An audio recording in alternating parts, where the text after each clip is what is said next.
You think you know the secrets of the night sky? Forget everything.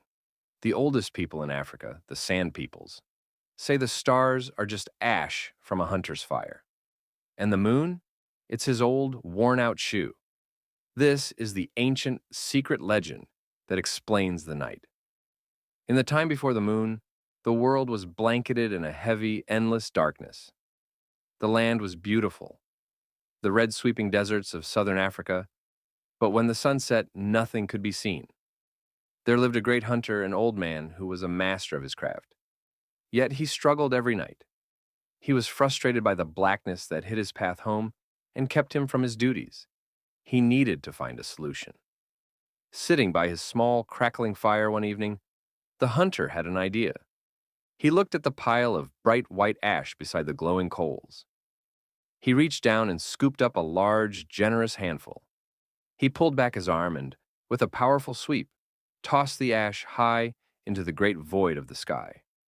Instantly, the ash scattered, flying outwards, and as each particle sailed away from the earth, it cooled and hardened, becoming a tiny, brilliant, flickering white light.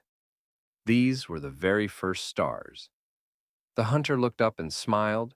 He was pleased. But the darkness was still too strong. The little stars were beautiful, but they gave very little light. The hunter knew he needed a sustained light source. Something bigger, something that would last. He looked down at his feet. His most precious and necessary possession was his pair of leather sandals. They were rough, worn, and essential for walking the burning desert sand. Knowing this was the cost, the hunter knelt and took off one of the sandals.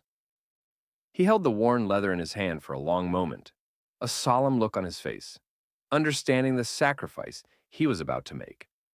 Then, he drew his arm back and hurled the sandal with all his strength into the night sky. As it flew, the shoe began to glow with a brilliant silver light. It stretched, grew round, and transformed into the magnificent moon. The world was instantly washed in a soft, gentle, silvery light, and the hunter could finally see the beauty of the night. But that shoe, hanging up in the sky, was still a piece of leather, and like any piece of leather used for walking, it would wear away. That is why, every month, the moon seems to shrink, day by day, until it completely disappears. The old shoe has been used up.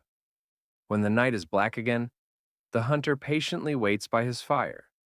He takes his other sandal, the one he has been carefully scraping and preparing, and he